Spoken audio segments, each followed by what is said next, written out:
Hello students, welcome to lecture 3 of human health and disease. तो लास्ट लेक्चर में हम लोगों ने जो है कॉमन डिजीजेस के बारे में पढ़ा था। ठीक है, वायरल डिजीजेस, बैक्टीरियल डिजीजेस और हेल्मिन डिजीजेस। अब हम थोड़ा सा आगे चलते हैं इस चैप्टर में और हम लोग बात करेंगे इम्यूनिटी की और इम्यून सिस्टम की। कैसे हमारे बॉडी का इम्यून सिस्टम वर्क करता है, कैसे वो प्रिवेंट करता है, उसका फंक्शनिंग क्या क्या है और कौन कौन से सेल उसमें पार्ट लेते हैं।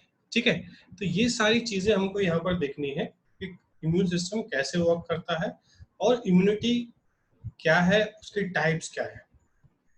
ठीक है, तो सबसे पहले हम लोग इम्यून सिस्टम को डिफाइन कर लेते हैं। सबसे पहले the system that gives immunity to the body by recognising, responding and remembering the foreign antigens. ठीक है, तो सबसे इंपॉर्टेंट चीज यहाँ पर क्या है कि कैसे कोई सेल पता करता है कि वो सेल जो बाहर से आया हुआ सेल है वो फॉरेन है या होस्ट है। ठीक है, मान लीजिए इंडिया में कोई रह रहा है और उसको पता करना है कि वो इंडियन है कि पाकिस्तानी है। ठीक है, कोई इंसान आपको मिलता है और आपको पता करना है कि वो इंडियन है या पाकिस्तानी। देखने में तो दोनों एक जैसे ही होते हैं, इंडियन हो या पाकिस्तानी। ठीक है, अब कैसे पता करेंगे आप उससे कोई आई कार्ड मांगेगी, आधार कार्ड दिखाओ, वोटर आईडी दिखाओ। वैसे ही हमारे इम्यून सेल्स जो हैं वो हमारे सारे सेल्स को कुछ आईडीज, कुछ रिसेप्टर्स के थ्रू पहचानते हैं। और कोई ऐसा सेल जो बाहर से आता है जिसके पास वो रिसेप्टर नहीं होता है, उसको वो as a foreign cell treat करता है, उसे कोशिश करता है जल्दी से जल्दी किल करने का। ठीक है, तो ये सारी चीजें जो है यहाँ पर हम देखेंगे कि कैसे हमारा इम्यून सिस्टम बाहर के सेल्स को पहचानता है। अब इम्यून सिस्टम में क्या क्या आता है, इसमें फर्स्ट है लिम्फोइड ऑर्गन्स। ठीक है, यहाँ पर हम देख रहे हैं थाइमस है, स्प्लीन है, बोन मैरो, ये सारे लिम्फोइड ऑर्गन्स। लिम्फोइड ऑर्गन मतलब जहां पर ये इम्यून सेल्स आप समझ लीजिए एक तरीके से, या तो हमारी आर्मी आर्मी एंड पुलिस। ठीक है, तो कहाँ बनते हैं, तो आर्मी ट्रेनिंग सेंटर होगा, पुलिस ट्रेनिंग सेंटर होगा, वहां पर ये आर्मी वाले और पुलिस वाले तैयार होते हैं, वहां पर ट्रेनिंग दी जाती है, तो उनको हम बोलते हैं lymphoid organ.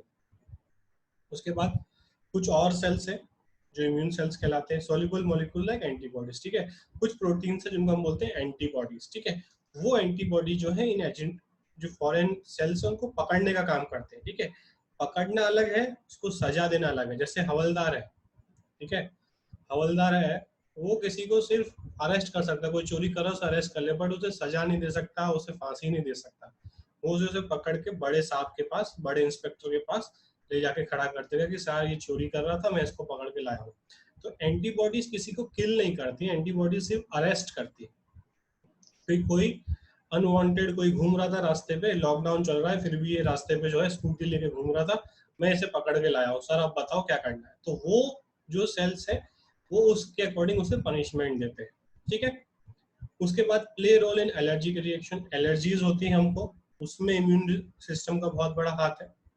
Auto immune disease कुछ ऐसी डिजीज होती है जब हमारे ही बॉडी के सेल्स, हमारे ही बॉडी के इम्यून सेल्स हमारे ही सेल्स को मारने लगते हैं।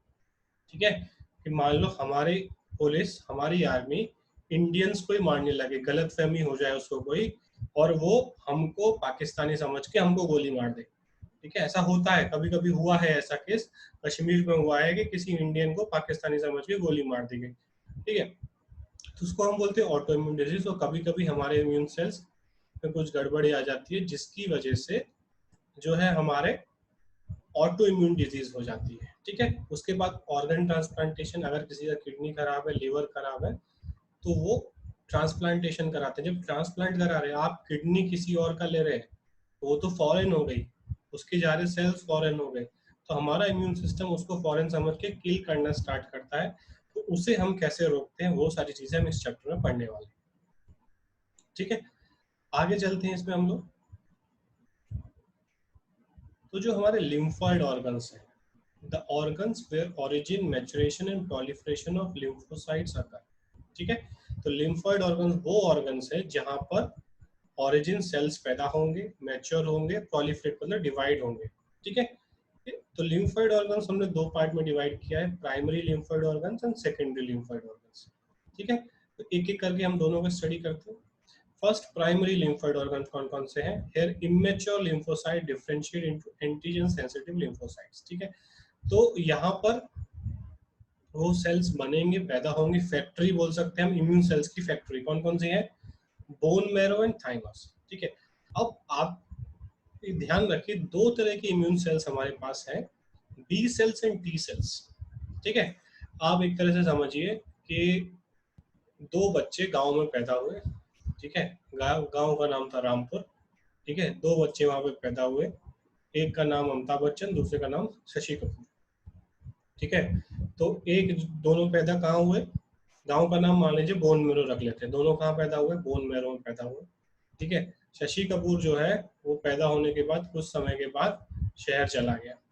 ठीक है, शहर का नाम है थाइमस, और वहां जाके मैच्योर हुआ, वहां पे जाके पुलिस कमिश्नर बन गया, बड़ा ऑफिसर बन गया। बी सेल जो अमिताभ बच्चन है वो बोन मैरो में रहा, वो अपने गांव में ही रहा।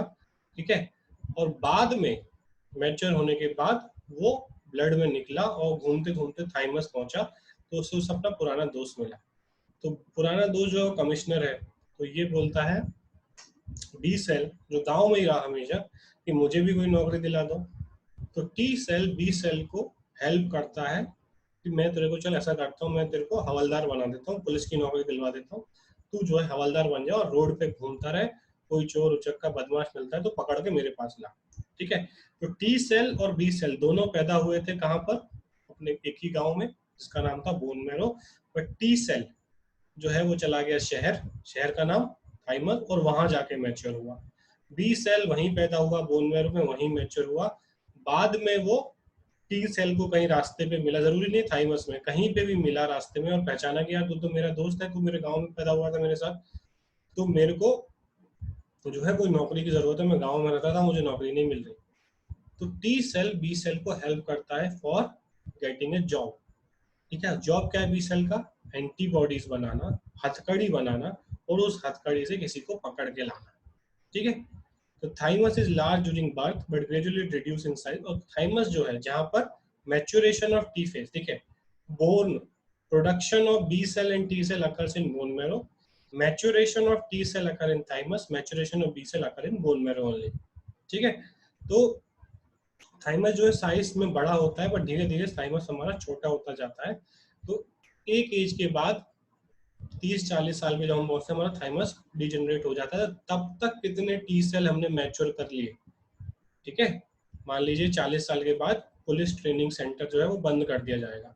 जब तक कितने पुलिस वाले बन गए, उन्हीं से पूरी जिंदगी काम चलाना है। ठीक है, तो वैसे ही यहाँ पे सिस्टम है, थाइमस में जितने आपने बचपन से लेके 30 साल की उम्र तक कितने टी सेल बना लिए, वो आपके 70 साल 80 साल जितने साल आप जीने वाले हैं तब तक उन्हीं से काम चलाना है।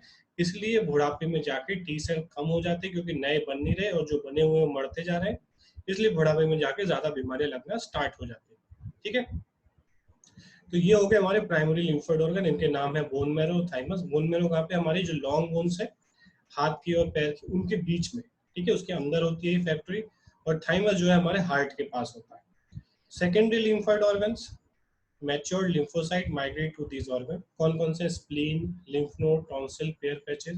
ठीक है, तो ये एक तरीके से अलग अलग पुलिस के सेंटर्स हैं। ठीक है, अलग अलग जगह पर जो अलग अलग काम यहाँ पर करते हैं इम्यूनिटी का। Secondary lymphoid organs are the site for interaction of lymphocyte with antigen. ठीक है, तो इसको आप बोल सकते हैं कि ये जेल है या फिर एक पुलिस स्टेशन है। ठीक है, एक बड़ा पुलिस स्टेशन है जहाँ पर पुलिस वाले भी होंगे और वहाँ पे चोर को पकड़ के लाया जाएगा, और वहाँ पे वो इंटरेक्ट करेंगे, चोर को पहचानेंगे, उसका स्केच बनाएंगे, उसका फोटो नोटिस बोर्ड पे लगाएंगे। ठीक है, जैसे पुलिस स्टेशन में होता है। तो ये सारी चीजें जो है हमारे सेकेंडरी लिम्फोइड ऑर्गन करेंगे। प्राइमरी लिम्फोइड ऑर्गन सिर्फ पुलिस वालों को तैयार करने का काम कर रहा है, ट्रेनिंग सेंटर या फिर पुलिस ट्रेनिंग एकेडमी। ठीक है, और काम वो कहाँ करेंगे? पुलिस स्टेशन में जाके। ठीक है, तो ये हमारे जैसे देख रहे हैं हम, दिस इज बोन मैरो। ठीक है, जो बोन के अंदर होता है, this is called as bone marrow. ठीक है, और ये हमारा थाइमस है जो हमारे हार्ट के पास होता है, इसमें दो लोब है, left lobe and right lobe. ठीक है, सेकेंडरी लिम्फोइड ऑर्गन, स्प्लीन है। ठीक है, पेयर्स पैचेस हैं। ठीक है, टॉन्सिल्स हैं। तो ये सारे जो है हमारे सब सेकेंडरी लिम्फोइड ऑर्गन है। स्प्लीन जो है बीन शेप्ड ऑर्गन है, देख रहे हैं यहाँ पे स्टमक के पास ये होता है। स्टमक के पीछे की साइड स्प्लीन होता है, क्या करता है, कंटेन लिम्फोसाइट एंड फेगोसाइट्स, ठीक है, इसके अंदर ये बी सेल्स टी सेल्स होंगे। फेगोसाइट्स मतलब मैक्रोफेजेस जो किसी को खा के रिमूव करते हैं। आरबीसी जो हमारे ब्लड में होती है जब वो बुढ़ी हो जाती है, आरबीसी की लाइफ स्पैन कितना है, 120 डेज, तो 120 डेज के बाद वो जो आरबीसीज है वो वहां से रिमूव कर दी जाती है, ठीक है। तो वो कौन काम करेगा, स्प्लीन। तो spleen is known as the graveyard of RBC, ठीक है, आरबीसी के मरने के बाद वो मरी हुई आरबीसी स्प्लीन में चली जाती है। And micro organism from blood, ठीक है, तो जो पुरानी बुढ़ी आरबीसी है उनको ब्लड में से रिमूव करने का काम करता है, और कोई माइक्रो ऑर्गेनिज्म है तो उनको भी रिमूव करता है क्योंकि इसके पास भी इम्यून सेल्स है, ठीक है। और ये रिजर्वायर ऑफ एरिथ्रोसाइट्स नई आरबीसी का स्टोर भी करता है, ठीक है। तो अराउंड आधा लीटर ब्लड इसमें स्टोर रहता है, तो कभी हमारी बॉडी को ज्यादा ब्लड की जरूरत पड़ती है तो ये इसमें से अपने में से ब्लड को रिलीज करता है, ठीक है। तो ग्रेवयार्ड ऑफ आरबीसी भी है और स्टोरेज हब भी है ऑफ इरेथ्रोसाइट्स या आरबीसी, ठीक है। इसका काम क्या है, बुढ़ी आरबीसी को और माइक्रो ऑर्गेनिज्म को ब्लड में से निकालना, ठीक है। अब है लिम्फ नोड्स, ठीक है, लिम्फ नोड्स हम बोल सकते हैं पुलिस चौकी। एक तो होता है पुलिस स्टेशन जो काफी दूर दूर होता है, एक होता है पुलिस चौकी, छोटी सी होती है, उसके पास कोई केस आता है तो वो बोलते हैं हमारे बस की बात तो नहीं है, हम इसको पुलिस स्टेशन में ट्रांसफर कर रहे हैं, ठीक है। तो हमारी बॉडी में थोड़ी थोड़ी दूरी पर ये स्मॉल सॉलिड स्ट्रक्चर होते हैं लिम्फेटिक सिस्टम में, लिम्फ होता है, ठीक है। देखते हैं कभी कभी हमको जो है पिंपल होता है उसमें से व्हाइट व्हाइट कुछ फ्लूइड निकलता है, दैट इज लिम्फ, ठीक है। तो लिम्फेटिक सिस्टम जो है उसकी पुलिस चौकी है जिनको हम बोलते हैं लिम्फ नोड, ठीक है। तो ये लिम्फ नोड क्या है, छोटा पुलिस चौकी, पुलिस स्टेशन नहीं, पुलिस स्टेशन से जो छोटा वाला होता है इसमें 4-5 पुलिस वाले ही होते हैं, सिर्फ छोटा सा रूम होता है उनका, ठीक है। तो ये यहाँ पर क्या होता है, इसमें ब्लड आता रहता है, इम्यून सेल्स आते रहते हैं, और ये अपने एरिया में जो है पुलिस घूमती रहती है, और कोई चोर मिलता है, कोई बदमाश मिलता है तो उसे पकड़ के लाते हैं, ठीक है। तो कोई वायरस बैक्टीरिया से मान लो स्प्लीन तो स्टमक के पास है, थाइमस जो है हार्ट के पास है, मेरे हाथ में चोट लगी और यहाँ पे इन्फेक्शन है, तो मेरे हाथ के कहीं पास में यहाँ पे लिम्फ नोड होगा, यहाँ पे, तो वो तुरंत यहाँ से फोर्स भेजेगा कि जल्दी से उसको पकड़ो, ठीक है। अगर हम पूरे सूरत में, तो पूरे गुजरात में एक ही पुलिस स्टेशन बनाए तो क्राइम कितना बढ़ जाएगा, तो उसके लिए हम क्या करते हैं, हर एरिया में एक पुलिस चौकी बना देते हैं, ठीक है, जिसकी वजह से सब एरिया में पुलिस फैली रहे, ठीक है। तो लिम्फ नोड जो है वो पुलिस चौकी का काम करते हैं जिससे पुलिस चारों तरफ फैली रहे, ठीक है। They trap the microorganism or other antigens. Trapped antigen activate lymphocyte and cause the immune response, ठीक है। तो ट्रैप्ड एंटीजन जो है वो लिम्फोसाइट को ट्रैप करेंगे और इम्यून रिस्पॉन्स कॉज करेंगे, ठीक है। उसी तरीके से एक है malt, mucosal associated lymphoid tissue, ठीक है। ये कहाँ मिलेगा हमको, पूरा नोज से लेके हमारे लंग्स तक, डाइजेस्टिव ट्रैक्ट में, माउथ से लेके डाइजेस्टिव ट्रैक्ट में, तो यूरिनोजेनिटल ट्रैक्ट जो हमारा यूरिन का पाथ है वहां पर ये साइड साइड में, जैसे नोज है तो उसके साइड वॉल पे ये हमको एक पूरी लाइनिंग मिलेगी, ठीक है। और 50% ऑफ लिम्फोइड टिश्यू को ये कंटेन करता है, means malt is the largest immune system, ठीक है। तो ये क्या करता है, वायरस बैक्टीरिया से, नोज है हम देखते हैं इसमें कुछ इकट्ठा हो जाता है, ठीक है, तो वो क्या है, वायरस बैक्टीरिया डर्ट धूल मिट्टी जो भी जा रही है उसको जो है ट्रैप कर लेता है और हमारे अंदर नहीं जाने देता बॉडी में। अगर नोज को अगर कोई बैक्टीरिया क्रॉस कर गया तो उसको वो रास्ते में विंड पाइप में ट्रैप कर लेगा और उसे वहीं पे डाइजेस्ट करके मार देगा। लंग्स में अगर पहुंच गया कोई बैक्टीरिया तो लंग्स में भी ये होगा, वहां पर ट्रैप कर लेगा। इनको भी अगर कोई क्रॉस कर जाता है तब जाके वो बैक्टीरिया हमको इन्फेक्ट कर पाता है। जिन लोगों को सिगरेट पीने का बहुत ज्यादा आदत होता है उनका माल्ट जो है ठीक से काम नहीं करता, इसलिए उनको रेस्पिरेटरी डिसऑर्डर्स ज्यादा हो जाते हैं, ठीक है। तो अगर हमको माल्ट को हेल्दी रखना है तो हमको स्मोकिंग छोड़ना होगा, स्मोकिंग हमको नहीं करना है, ठीक है। अब इम्यूनिटी जो है हमारी वो दो टाइप की होती है, ठीक है।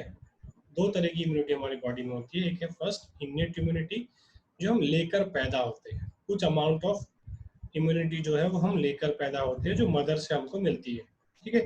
और ये नॉन स्पेसिफिक होती है। नॉन स्पेसिफिक मतलब क्या है, यहाँ पर मान लीजिए दो तरह के बैक्टीरिया है, एक है साल्मोनेला टाइफी जो टाइफाइड करता है, और एक है लैक्टोबैसिलस जो दही में होता है जो बेनिफिशियल है, ठीक है। साल्मोनेला टाइफी हार्मफुल है और लैक्टोबैसिलस जो है वो हमारा हेल्पफुल है, हमारे लिए फायदेमंद है। ठीक है, ये दोनों को एक ही तरह से ट्रीट करेगा, दोनों को बैक्टीरिया काउंट करेगा, अच्छा बुरा नहीं देख सकता। ठीक है, जैसे स्किन है हमारा, इसके ऊपर मैं साल्मोनेला रखता हूँ, वो उसको भी नहीं जाने देगा, और लैक्टोबैसिलस जो तो अच्छा है उसको तो जाने देना चाहिए था, बट नहीं जाने देगा। ठीक है, तो ये नॉन स्पेसिफिक है। एक्वायर्ड इम्यूनिटी जो है हमारी, जो हम पैदा होने के बाद डेवलप करते हैं, जैसे हमारी नॉलेज, हम पढ़ाई कर रहे हैं, ये हमने पैदा होने के बाद डेवलप किया है। तो रोज हम सीखते हैं, जितना ज्यादा हम एक्सपोज होते हैं एनवायरमेंट से, उतना हमारा इम्यून सिस्टम बढ़ता है। अगर कोई बच्चा पैदा हुआ हमेशा एसी में रहता है, कभी धूल मिट्टी में नहीं जाता है, आरओ वाटर पीता है, तो उसका इम्यूनिटी कम होता है। जैसे अंग्रेज लोगों का इम्यूनिटी कम होता है, बट इंडियंस का इम्यूनिटी बहुत अच्छा होता है। क्यों? क्योंकि इतना गंदा खाते हैं, रोड किनारे बैठ के खा लेते हैं, पानी पूरी खाते हैं, पानी पूरी वाले के पूरे गंदे हाथ उस पानी में जाते हैं, तो हम क्या करते हैं, बैक्टीरिया से एक्सपोज होते रहते हैं, जिसकी वजह से हमारा इम्यून सिस्टम स्ट्रांग हो जाता है। तो उसको हम बोलते हैं एक्वायर्ड इम्यूनिटी, जो बचपन से नहीं थी, पैदा होते समय नहीं थी, पैदा होने के बाद हम सीखते गए गलतियों से, अपनी गलतियों से सीख कर जो हमने इम्यूनिटी बनाई है, उसको हम बोलते हैं एक्वायर्ड इम्यूनिटी। और ये पैथोजन स्पेसिफिक होता है, मीन्स अगर पोलियो वाला वायरस आ रहा है तो उसके लिए अगर एक्ट करेगा, लैक्टोबैसिलस आ रहा है तो उसके ऊपर एक्ट नहीं करेगा, उसे नहीं मारेगा। ठीक है, अच्छे और बुरे की पहचान इसको है। और जो इन्नेट इम्यूनिटी, उसको कोई अच्छे बुरे की पहचान नहीं, सबके लिए है, कोई भी बाहर से आएगा सबको मारो। ठीक है, उसे अंदर जाने नहीं देना है। मोस्टली ये इन्नेट इम्यूनिटी प्रिवेंट करता है, एक्वायर्ड इम्यूनिटी जो है वो बॉडी के अंदर एक्ट करता है। ठीक है, समझ गए? तो इट प्रोवाइड्स, इन्नेट इम्यूनिटी की बात करते हैं यहाँ पर हम लोग first. It provide different barriers to the entry of foreign agent into our body. ठीक है, तो ये अलग अलग बैरियर बनाता है। ठीक है, जैसे कोई वीआईपी आदमी है, उसके घर के आसपास अलग अलग बैरियर होते हैं। 1 किलोमीटर आगे पुलिस होगी, फिर अगर तुम उसे तोड़कर आगे पहुंच गए तो फिर एक पुलिस चौकी होगी, फिर पुलिस वाले खड़े होंगे बैरियर लगा के। तो आप प्राइम मिनिस्टर के ऑफिस, मान लो प्राइम मिनिस्टर के घर तक आपको जाना है विदाउट परमिशन, तो कितने सारे बैरियर आपको मिलेंगे, आप उसे क्रॉस करके जा ही नहीं सकते। ठीक है, पुलिस होगी, आर्मी होगी, सीबीआई होगी, बहुत सारे लोग होंगे। ठीक है, एक बैरियर तोड़ दोगे दूसरा मिलेगा, दूसरा तोड़ दोगे तीसरा मिलेगा, तो आप बॉडी के अंदर एंटर ही नहीं कर पाओगे। उसी तरीके से यहाँ पे भी 4 बैरियर है। फिजिकल बैरियर मोस्टली हमारे स्किन, ठीक है, फिजियोलॉजिकल बैरियर टेम्परेचर है, पीएच है वो। सेलुलर बैरियर मतलब हमारे ब्लड में जो सेल्स है, डब्ल्यूबीसी, वो पुलिस वाले हैं जो रोकेंगे किसी बाहर के एजेंट को। और साइटोकाइनिन बैरियर्स मतलब वो जो पुलिस वाले हैं वो कुछ अलार्म बजाते हैं, कुछ ऐसे केमिकल रिलीज करते हैं जिससे बाकी पुलिस वाले एक्टिवेट हो जाते हैं। तो ये 4 तरह के बैरियर इनेट इम्यूनिटी में आते हैं, ये नॉन स्पेसिफिक है, सबको रोकेंगे चाहे अच्छा है या बुरा है। ठीक है, ठीक है। तो first line of defence, physical barrier जो हमने देखा, फर्स्ट जो है हमारा फिजिकल बैरियर, तो इसमें क्या आता है हम देखते हैं। सलाइवा, हमारे माउथ में सलाइवा है, वो भी फर्स्ट लाइन डिफेंस। हम कुछ खाते हैं तो सलाइवा के अंदर एंटीबैक्टीरियल एंजाइम्स होते हैं, वो उसको किल कर देते हैं। उसके बाद अगर हमारी आंख में कुछ जाता है तो हमारे आंसू निकलने लगते हैं, कोई रोने वाली बात तो है नहीं, आंख में धूल चली गई तो रो क्यों रहे हैं। हमारे टीयर्स में एंटीबैक्टीरियल एंजाइम होती है, तो अगर उस धूल में, मिट्टी में हमें पता है बहुत सारे बैक्टीरिया, तो अगर उस धूल में बैक्टीरिया है तो वो टीयर्स में जो एंजाइम्स है वो उसे किल कर देंगे। उसके बाद हमारा पूरे बॉडी के ऊपर स्किन होता है जो किसी बैक्टीरिया वायरस को अंदर घुसने से रोकता है। म्यूकस लाइनिंग, हमारी नोज में म्यूकस होता है जो बैक्टीरिया, वायरस, धूल, मिट्टी उसको ट्रैप कर लेता है। उसके अंदर हमारे गट जो है, इंटेस्टाइन है, वहाँ पे गुड बैक्टीरिया रहते हैं जो बैड बैक्टीरिया को वहाँ पे नहीं आने देते। ठीक है, उसके बाद स्टमक में एसिड होता है। अगर जो कुछ खा रहे हो, मान लो कोई आपने ब्रेड खाया और ब्रेड में जो हार्मफुल बैक्टीरिया है, तो खा तो लिया, बट जैसे स्टमक में जाएगा वो HCl के पीएच की वजह से वो बैक्टीरिया मर जाएगा। ठीक है, बट सारे बैक्टीरिया पीएच से नहीं मरते, क्योंकि इंटेस्टाइन में बैक्टीरिया है और इंटेस्टाइन तक पहुंचने का रास्ता स्टमक के थ्रू ही जाता है। मतलब जरूरी नहीं है कि हमारा पीएच जो है, स्टमक का HCl जो है सबको किल कर देता हो, नहीं, उससे भी बैक्टीरिया बच के आगे निकल जाते हैं और इंटेस्टाइन में जाके रहते हैं।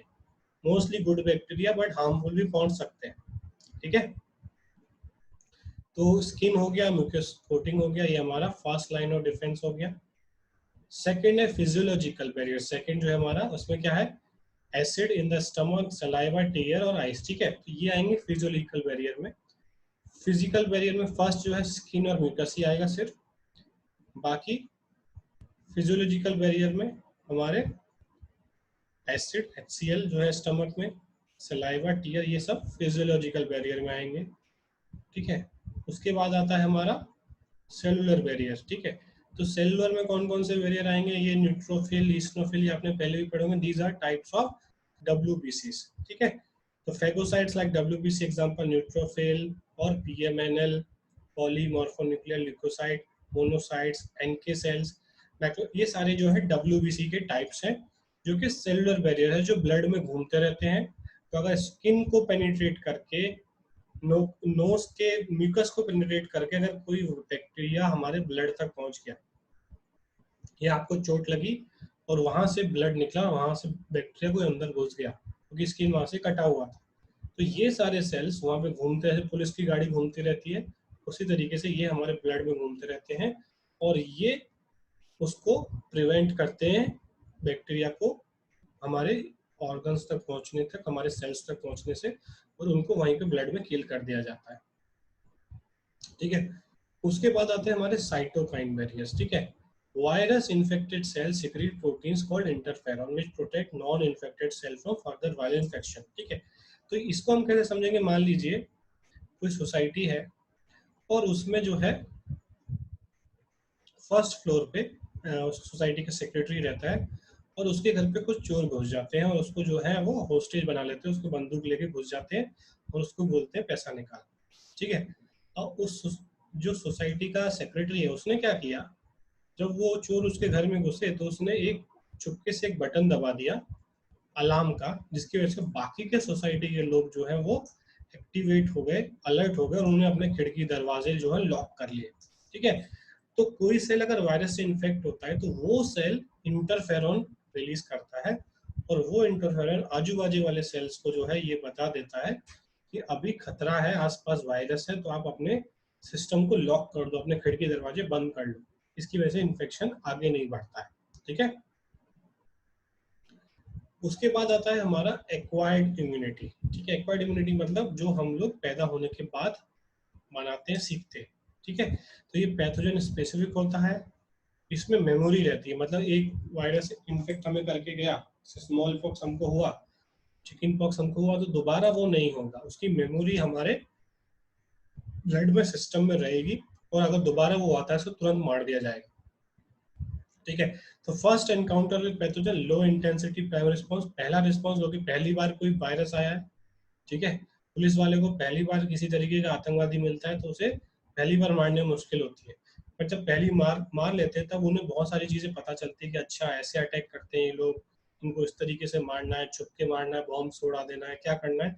जब उसी जैसे आतंकवादी से दोबारा एनकाउंटर होता है तो हमारे पुलिस वाले बहुत अच्छे से काम करते हैं और हाई इंटेंसिटी से रिस्पॉन्स देते हैं, ठीक है। तो फर्स्ट बार टाइम जब बैक्टीरिया कोई वायरस हमारे बॉडी में आएगा तो हमारा रिस्पॉन्स स्लो होगा, हमें 8-10 दिन लगेंगे उससे लड़ने के लिए, बट दोबारा जब वो आएगा तब हमारे सिस्टम में उसका मेमोरी रहेगा, तो नेक्स्ट टाइम हम बहुत जल्दी 1-2 दिन में ही उसको किल कर देते हैं, ठीक है। तो primary and secondary immune response are carried out by B lymphocytes, ठीक है। तो वो सेल्स जो मैंने बताए थे आप, बी सेल्स और टी सेल्स, ठीक है। बी सेल्स क्या करते हैं, produce antibodies with fight with pathogen, antibodies बनाते हैं जो कि वाई सेड स्ट्रक्चर होता है, हम आगे पढ़ेंगे। टी सेल्स क्या करते हैं, हेल्प करते हैं बी सेल्स को एंटीबॉडीज बनाने के लिए। तो टी सेल्स बड़े बड़े सांप है, और बी सेल जो है वो एक तरह से हम बोल सकते हैं हवलदार है। तो हवलदार के पास हथकड़ी है, बी सेल हवलदार है, और एंटीबॉडी जो है अलग अलग टाइप की हथकड़ी है, ठीक है, अलग अलग शेप की। अब चोर के हाथ में कौन सा फिट होगा वो उसको हिट एंड ट्राई से सीखना पड़ेगा, कौन सी एंटीबॉडी पैथोजन को पकड़ पा रही है। तो टी सेल उसे हेल्प करेगा उसको गाइड करने में, ठीक है। तो रेस्टिंग टी हेल्पर सेल है ये, ठीक है। ये क्या करेगा, एक्टिवेटेड टी सेल जो है वो एक्टिवेट होगा, और रेस्टिंग साइटोटॉक्सिक सेल है जो एक्टिवेट हो जाएगा तो उसे हम बोलेंगे एक्टिवेटेड किलर सेल, ठीक है। तो टी सेल दो तरह के होंगे, एक होते हैं हेल्पिंग जो बी सेल को हेल्प करेंगे एंटीबॉडी बनाने में, और दूसरे होते हैं साइटोटॉक्सिक जो किलिंग का काम करेंगे, जो बी सेल जिनको पकड़ के लाएगा, एंटीबॉडी जिसको पकड़ कर लाएंगी उसको किल करने का काम करेगा, ठीक है। उसके बाद बी सेल जो है, देख रहे हैं यहाँ पर, उसके पास अलग अलग तरीके की एंटीबॉडी, अलग तरह की हथकड़ी है जो फिट नहीं हो रही है, बट यहाँ पे ये वाली फिट होगी, तो इसने बोला दिस वन फिट्स, ठीक है। The B cell finds an antigen which match its receptor, ठीक है। तो ये वाली एंटीबॉडी बैक्टीरिया को बाइंड करके, मतलब ये वाली हथकड़ी चोर की हथेली में चिपक गई, ठीक है, उसको चोर को उसने पकड़ लिया। अब हेल्पर टी सेल्स क्या कहेंगे, वेरी गुड, शाबाश, तुमने चोर को पकड़ लिया, अब क्या करो, इस तरह की हथकड़ी और बनाओ और बाकी वाले को हटा दो।